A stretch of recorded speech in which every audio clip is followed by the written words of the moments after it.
Nuclear properties का आज हम लेक्चर नंबर 6 स्टार्ट करने जा रहे हैं। पहले के 5 लेक्चर में हमने कुछ न्यूक्लियर प्रॉपर्टीज का अध्ययन किया था। उन्हीं न्यूक्लियर प्रॉपर्टीज को आगे बढ़ाते हुए नेक्स्ट जो न्यूक्लियस प्रॉपर्टी है वो है पेरिटी, समता।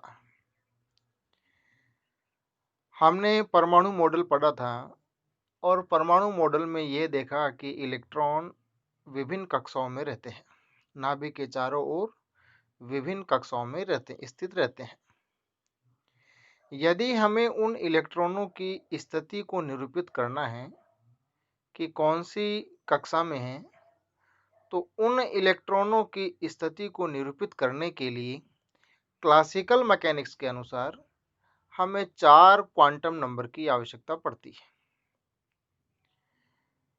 वो है मुख्य क्वांटम नंबर, जिसको हम स्मॉल n से लिखते हैं, द्विंगसी क्वांटम नंबर, जिसको हम स्मॉल l से लिखते हैं, और चुंबकीय क्वांटम नंबर, वो एक तो ऑर्बिटल से संबंधित है और एक स्पिन मोशन से संबंधित है, जिसको हम ml और ms से निरूपित करते हैं। तो ये 4 क्वांटम नंबर होते हैं n, l, ml और ms। यदि इन चारों क्वांटम नंबर का एक सेट बना दिया जाए, समुच्चय बना दिया जाए, तो वह समुच्चय परमाणु में इलेक्ट्रॉन की स्थिति को निरूपित करता है। किसके अनुसार? क्लासिकल मैकेनिक्स के अनुसार। लेकिन जब हम क्वांटम यांत्रिकी की बात करते हैं, तो क्वांटम यांत्रिकी में किसी भी कण की अवस्था को निरूपित करने के लिए हम एक फंक्शन को काम में लेते हैं, फलन को काम में लेते हैं, जिसको हम तरंग फलन कहते हैं। ठीक उसी प्रकार से यदि हमें परमाणु में इलेक्ट्रॉन की स्थिति को निरूपित करना है और वो भी क्वांटम मैकेनिक्स के अनुसार करना है, तो फिर उस इलेक्ट्रॉन की स्थिति को हम तरंग फलन साई के द्वारा व्यक्त करते हैं।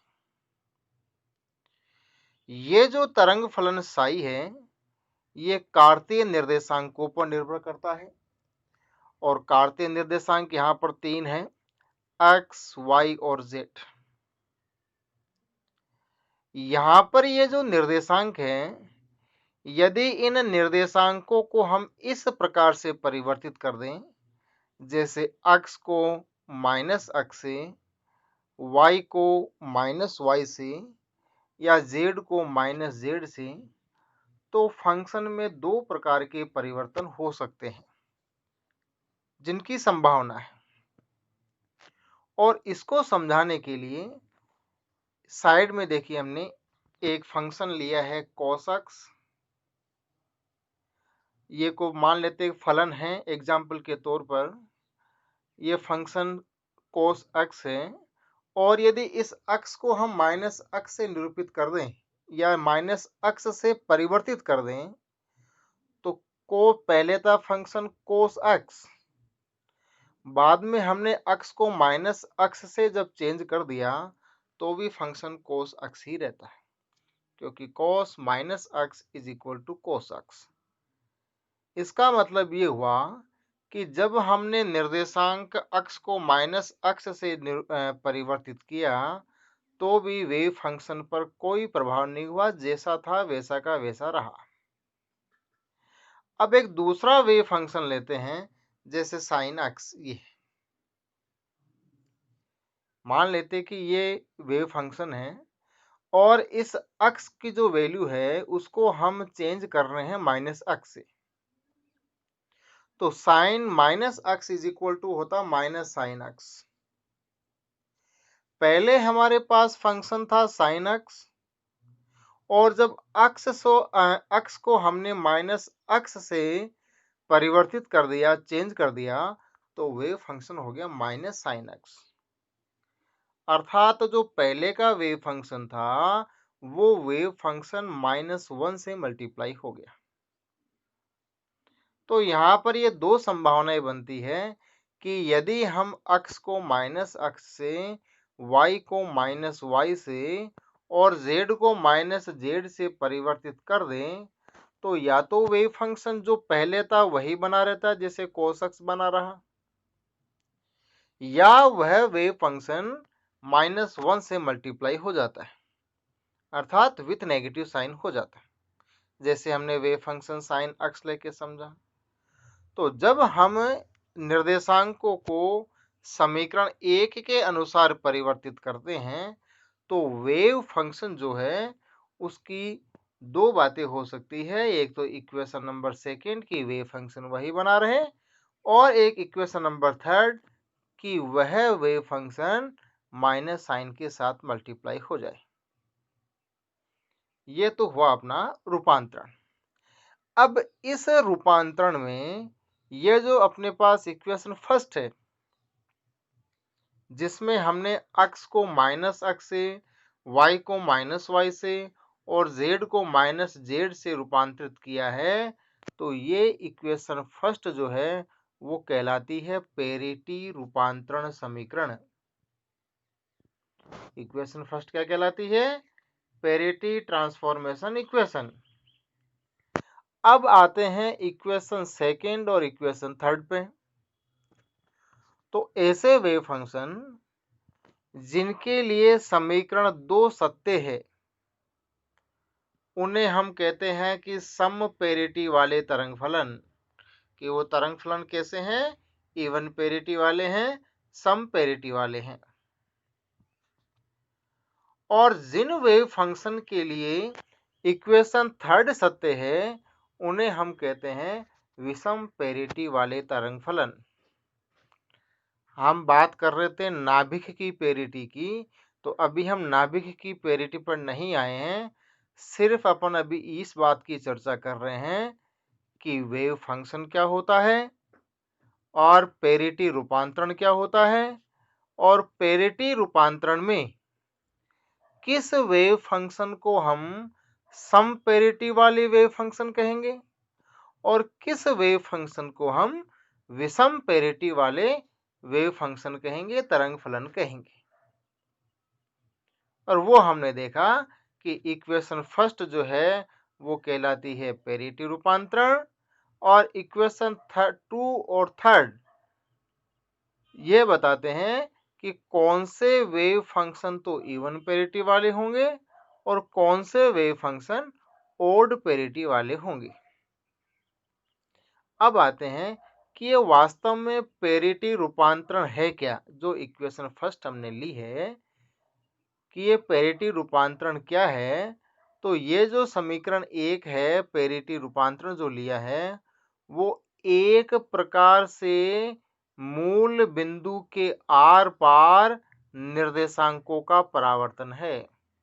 अगर हम एक स्ट्रेट लाइन खींचे और उस स्ट्रेट लाइन पे कहीं न कहीं हम स्टैंडर्ड वैल्यू, स्टैंडर्ड पॉइंट 0 निरूपित करें, तो उस 0 पॉइंट के राइट साइड में पॉजिटिव वैल्यू रहती है जिस भी डिस्टेंस पर है, और उसी 0 पॉइंट के लेफ्ट साइड में सेम डिस्टेंस पर नेगेटिव वैल्यू रहती है। तो ये मूल बिंदु के आर पार निर्देशांकों का परावर्तन है। प्लस x को माइनस x से बदल दिया, प्लस y को माइनस y से बदल दिया, अर्थात जो वैल्यू 0 पॉइंट के एक तरफ थी यदि राइट साइड में थी तो वो पेरिटी रूपांतरण में लेफ्ट साइड में आ जाएगी। या यह एक तल में परावर्तन, ध्यान रखिए, यह एक तल में परावर्तन और फिर उस तल के जो लंबवत अक्ष आती है, जैसे मान लो अक्ष वाई तल है, तो अक्ष वाई तल के लंबवत अक्ष कौन सी आएगी? जेड अक्ष आएगी। वाई जेड तल के लंबवत अक्ष कौन सी आएगी? एक्स अक्ष आएगी। और अक्ष जेड तल के लंबवत वाई अक्ष आएगी। तो ये जो लंबवत अक्ष है उसके सापेक्ष यदि 180 डिग्री से घूर्णन दे दें उस तल को, तो उसके तुल्य होगी पेरिटी रूपांतरण। वापस बोल रहा हूं, यह एक तल में परावर्तन और फिर उस तल के लंबवत अक्ष के सापेक्ष 180 डिग्री के घूर्णन के तुल्य हैं। फिगर को देखें तो यहाँ पर ये दो फिगर हमने बनाए हैं, एक तो मूल बिंदु के आर पार निर्देशांकों का, ये वाला 0 के राइट साइड में एक्स वैल्यू शो की है प्लस पॉजिटिव वैल्यू है, और पैरिटी रूपांतरण में ये लेफ्ट साइड में माइनस एक्स हो गई। इसी प्रकार से यदि हम कोई निर्देश तंत्र लें क्लॉकवाइज या एंटी क्लॉकवाइज, यदि क्लॉकवाइज लेते हैं तो वह पैरिटी रूपांतरण में एंटी क्लॉकवाइज में कन्वर्ट हो जाएगा। जैसे यहाँ पर ये निर्देश तंत्र लिया है, इस निर्देश तंत्र में यदि पैरिटी रूपांतरण करें, x को माइनस x से बदल दो, y को माइनस y से बदल दो और z को माइनस z से बदल दो, तो हमें इस प्रकार का निर्देश तंत्र प्राप्त होता है। तो ये तो हुआ अपना एक पैरिटी की कुछ बातें कि पैरिटी क्या होती है, पैरिटी रूपांतरण क्या होता है, कौन से वेव फंक्शन को हम इवन पैरिटी वाले वेव फंक्शन कहेंगे और कौन से फंक्शन को हम ऑड पैरिटी वाले वेव फंक्शन कहेंगे। अब यहाँ पर एक एग्जांपल लेते हैं आगे बढ़ने से पहले कि मान लेते हैं कि किसी कण का या परमाणु में इलेक्ट्रॉन का जो वेव फंक्शन है वो वेव फंक्शन e की पावर माइनस x के द्वारा हम दे रहे हैं कि उसका वेव फंक्शन जो है e की पावर माइनस x है। अब हम इस e की पावर माइनस x का अवकलन करते हैं x के सापेक्ष। सामान्य एग्जांपल क्यों किया है बाद में देखते हैं। e की पावर माइनस x का अवकलन करते हैं x के सापेक्ष, तो वैल्यू क्या आएगी माइनस e की पावर माइनस x। क्लियर। अब इसे इक्वेशन का पुनः एक बार x के सापेक्ष और अवकलन करें तो इक्वेशन मिलती है हमें ये वाली। नेक्स्ट ये आएगा अर्थात d2 dx स्क्वायर e की power minus x is equal to e की पावर माइनस x। क्लियर। अब यहाँ पर ये जो है d बाई डी एक्स, इस d बाई डी एक्स को तो लिख रहे हैं हम यूपी से और d2 upon D x square को लिख रहे हैं यूपी स्क्वायर से। ठीक। अब जब d2 upon D x square की जगह हम यूपी स्क्वायर लिख रहे हैं तो यहाँ तीर के निशान से शो किया है कि जब d2 upon D x square को यूपी स्क्वायर से लिखें तो ये इक्वेशन किस में कन्वर्ट हो जाएगी यूपी स्क्वायर e की power minus x is equal to e की power minus x. Wave function e की पावर माइनस एक्स को यहाँ से हटा दें तो UP square is equal to आता 1। ये तो अपना एक सामान्य सा एग्जाम्पल। अब यहाँ पर जब हम बात कर रहे थे कि पैरिटी रूपांतरण, पैरिटी रूपांतरण का मतलब क्या था x को माइनस x से बदलना है, y को माइनस y से बदलना है और z को माइनस z से बदलना है।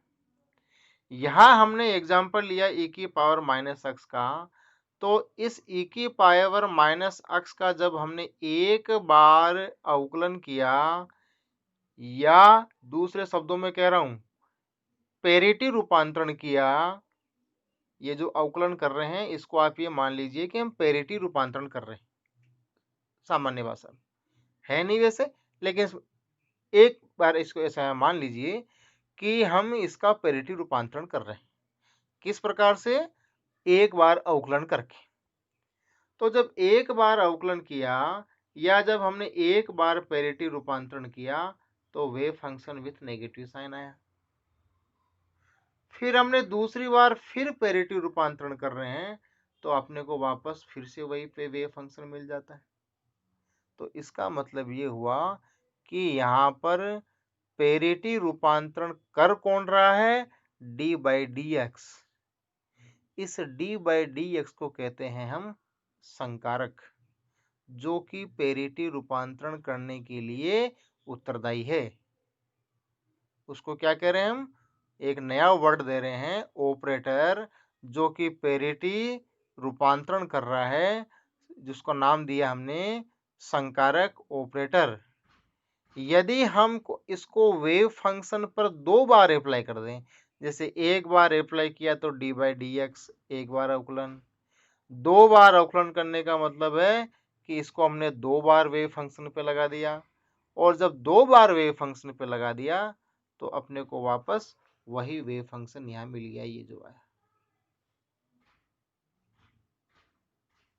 तो रिजल्ट क्या है, यहाँ से निष्कर्ष क्या आया कि मान लेते हैं कि पेरिटी रूपांतरण को प्रभावी बनाने वाला संकारक यूपी है, जैसे यहाँ लिखा है यूपी है।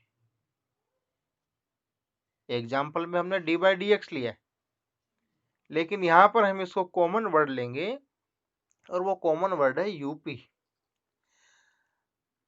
तब फलन पर इसे 2 बार लगा दें या 2 बार अप्लाई कर दें तो अपने को वापस वही फंक्शन मिल जाता है, जैसे यहाँ आपने एग्जाम्पल लेके देखा।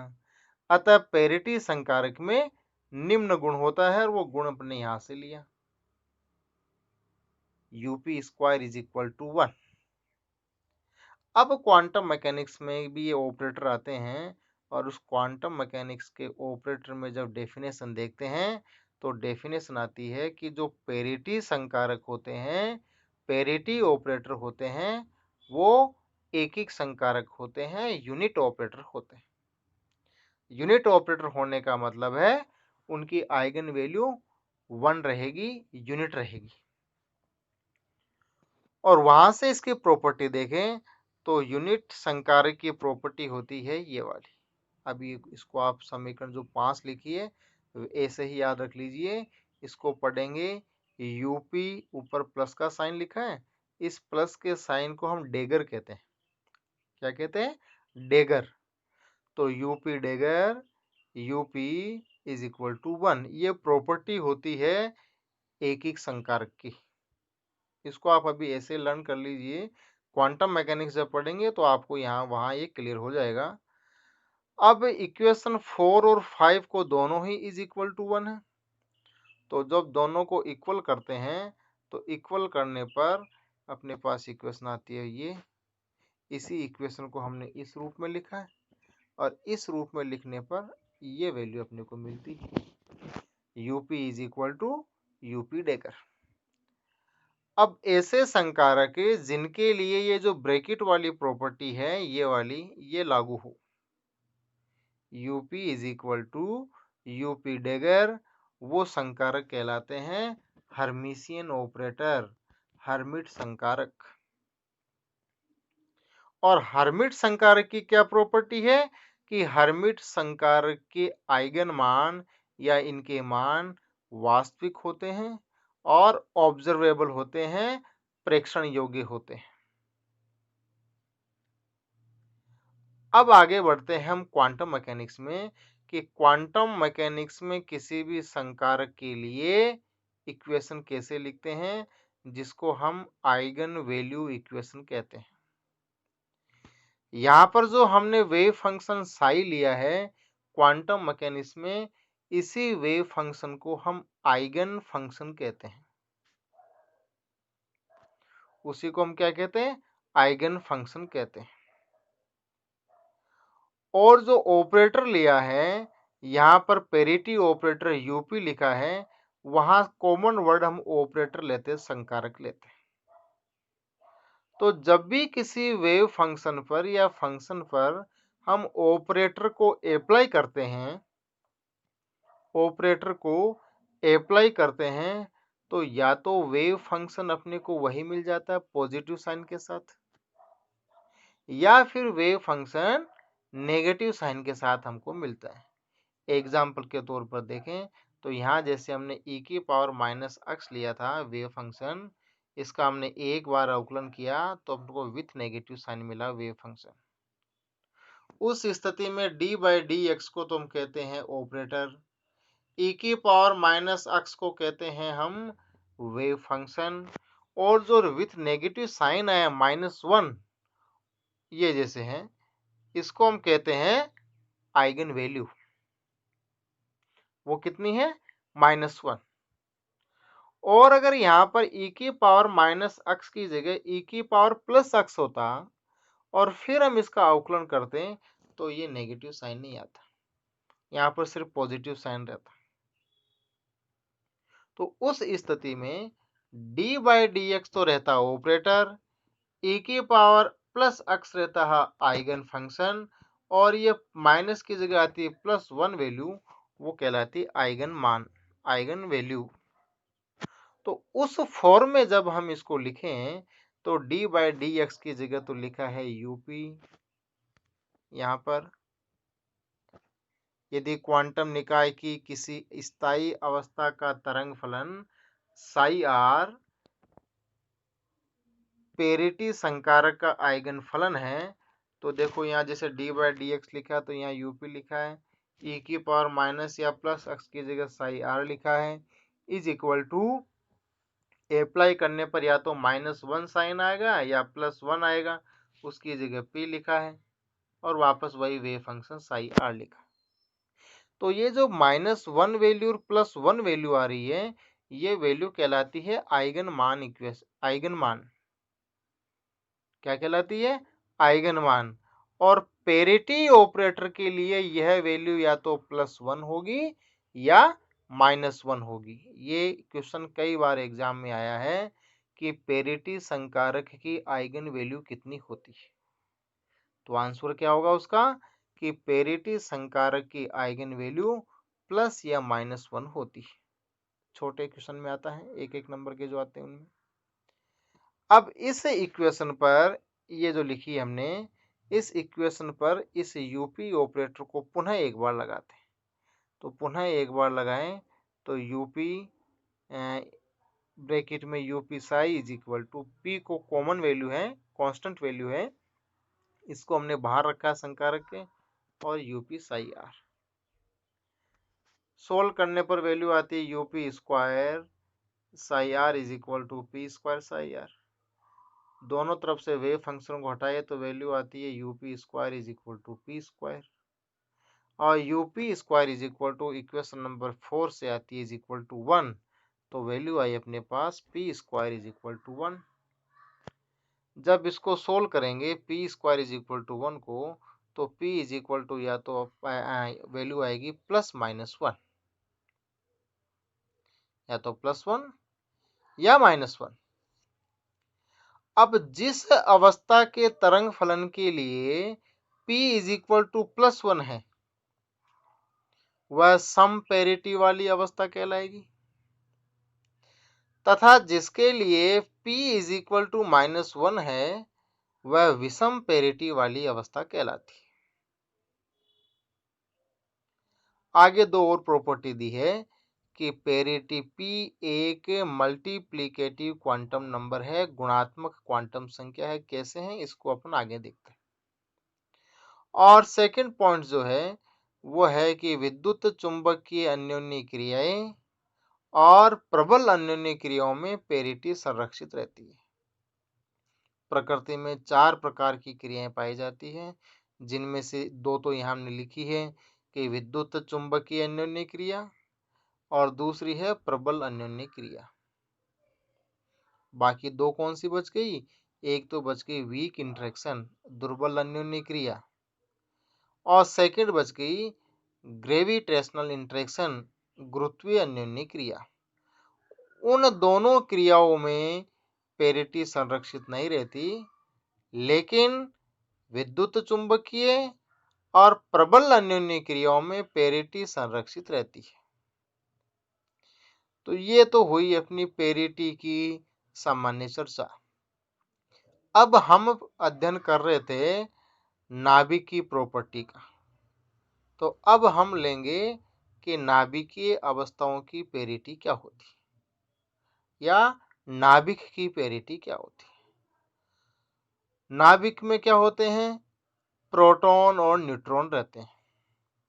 उन प्रोटॉन और न्यूट्रॉन के लिए कॉमन वर्ड हम काम में लेते हैं, और वो लेते हैं न्यूक्लियॉन।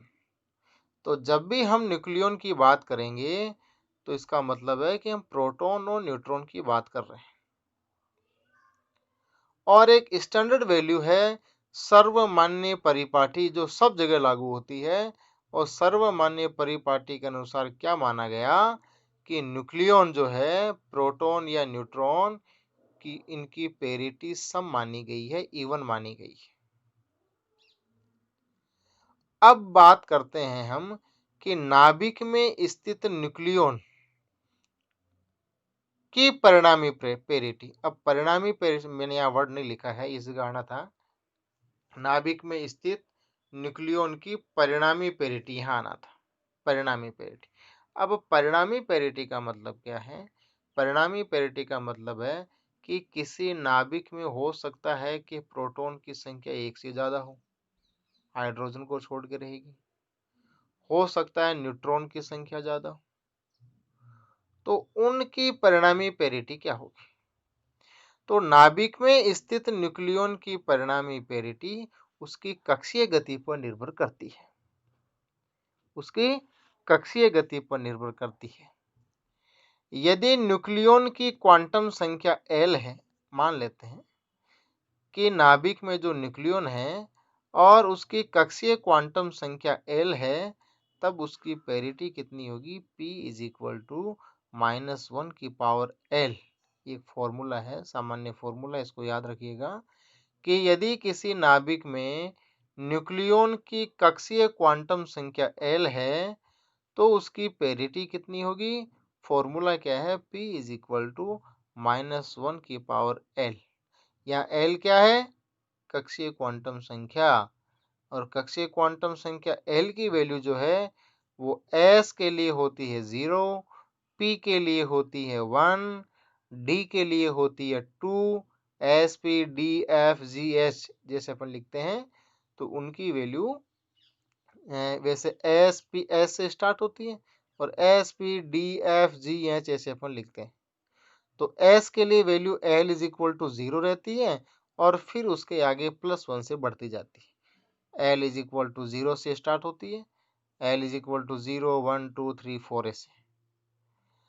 नेक्स्ट पॉइंट जो है कि यदि हमें नाभिक की पेरिटी निकालनी हो कि नाभिक की पेरिटी क्या होगी, तो नाभिक की जो परिणामी पेरिटी है वो नाभिक में स्थित सभी न्यूक्लियनों की, क्योंकि न्यूक्लियनों की संख्या एक से अधिक हो सकती है, सभी न्यूक्लियनों की पेरिटी के गुणा से प्राप्त की जाती है। क्यों?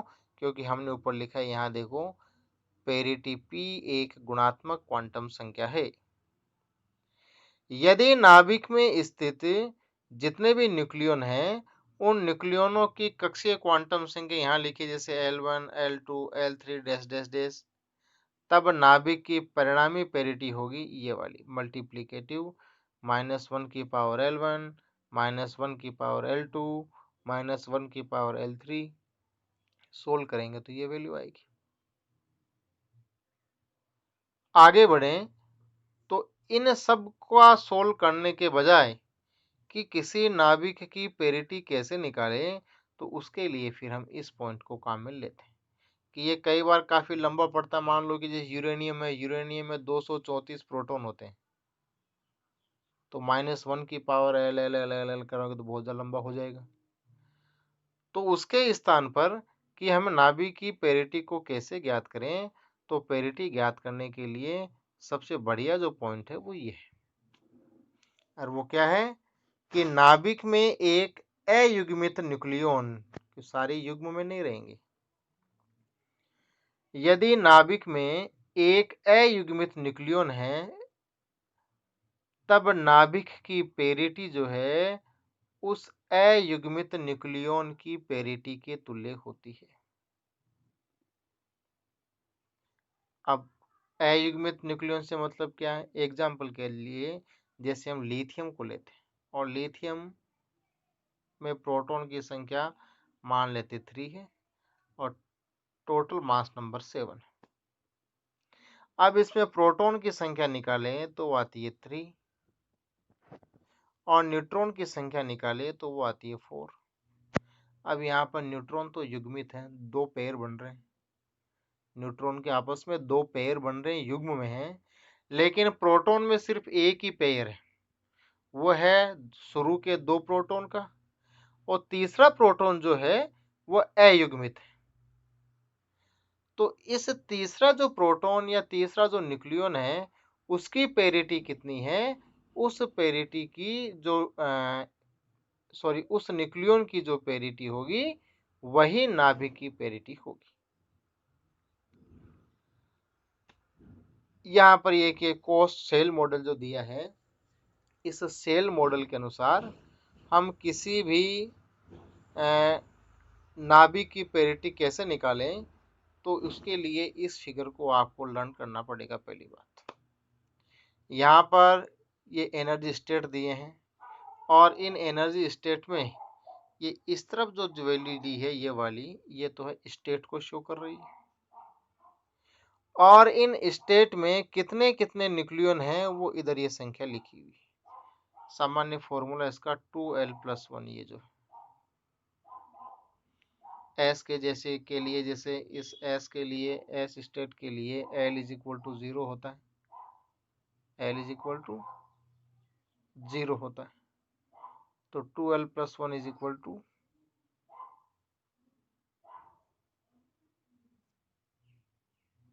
टोटल नंबर जो है वो आएंगे 2। एसएपी स्टेट के लिए आएंगे 4, एस स्टेट के लिए आएंगे, अगली पी स्टेट में 2 है,